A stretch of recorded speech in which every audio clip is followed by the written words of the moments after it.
Hi and welcome to the new EJ Sport. Moved into new premises, got a little bit bigger, and as a result we've got new members of staff. Say hello, Dave. No, alright, Dave's being a bit quiet, but we'll just trying to get used to a few things, so excuse what there was a few glitches every now and then. Well, this is my Raw review. I'll start out by saying what a contrast from Raw last week to Raw this week. Raw last week was absolutely mind-blowing. This Raw was new era, same old.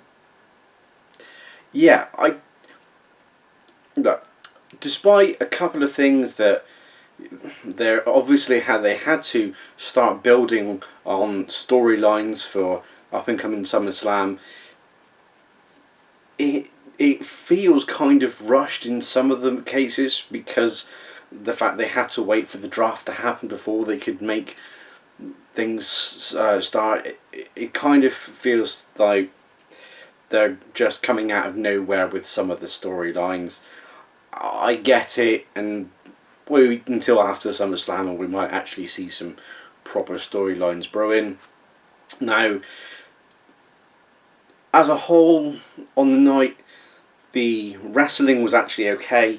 I've got to cover off on a couple of points that just niggling really that I don't really have a settle well with me. That if you're gonna have a separated tag team division because you've got some on SmackDown and some on Raw,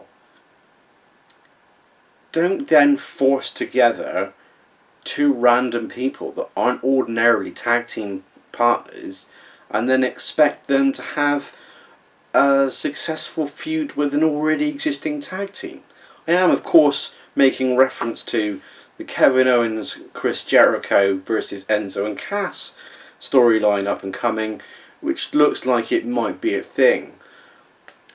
I'm okay with that. I mean, we're already we've got 3 weeks till SummerSlam, and we already know a large portion of the matches on that pay-per-view. We have Seth Rollins versus Finn Balor for the WWE Universal Champion. What a rubbish name. And we've also got what looks to be Roman Reigns versus Rusev for the US title because of the interference. We also know we've got Dean Ambrose versus Dolph Ziggler for the WWE Championship. We also know that there's going to be Charlotte and Sasha Banks for the women's title. And New Day versus the Club looks like that's going to happen. So there's already a lot going on the card, and trying to build up some more storylines only to think about where it might be going. Could it be actually coming up to a match at SummerSlam? I'm not sure. I know there has to be light relief. You've got to fit a 3-hour show. But losing because you were playing Pokemon Go? Oh, come on guys, really? I just... Alright, I know R-Truth are a joke of a wrestling team, but they lost to another joke of a wrestling team because of an ongoing joke with Pokemon Go. Also, there was last week on Raw, there were 2 squash matches. One for Braun Strowman and one for Nia Jax. Now, it being the new era and being... What do you think happened this week on Raw? No, exactly the same. 2 squash matches. One for Braun Strowman and one for Nia Jax. I get that you're making them look good. I get that you're building them up. But don't do exactly the same thing you did on one week as you did the next. That's not new. It's not a new era. That's just same old... You know, it is a little frustrating when you set the bar so high last week and you come up with this trash.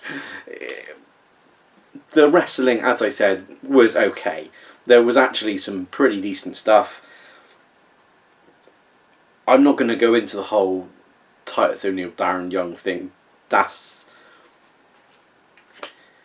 Is that really going to be a feud? Are we actually going to see that at SummerSlam? I sincerely hope not.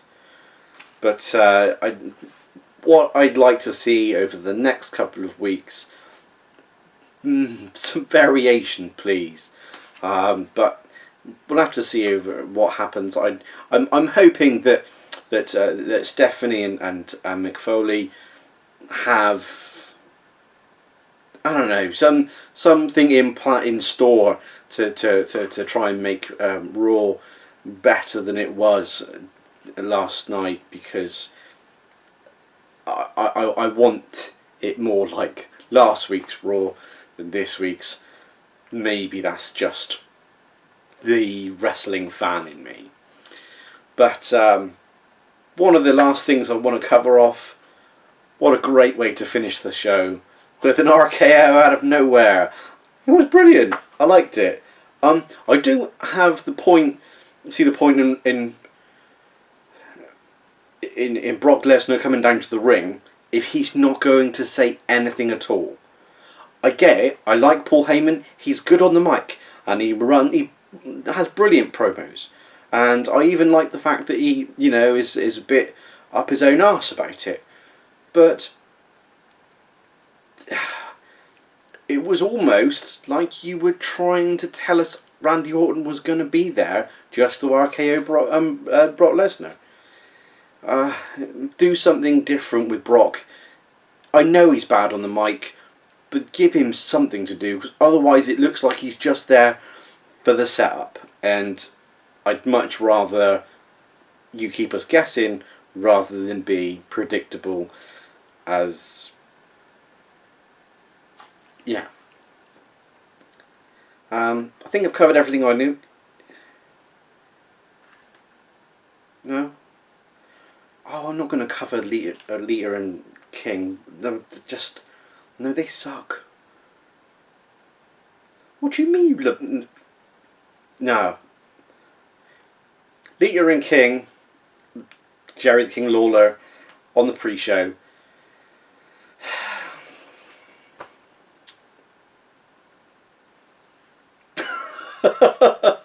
I really don't know what to say. Replacements, please. Anyway, let me know what you think in the comments below. And don't forget to like, share and subscribe. And you can hit me up on Twitter at EJ Sports. Thanks very much.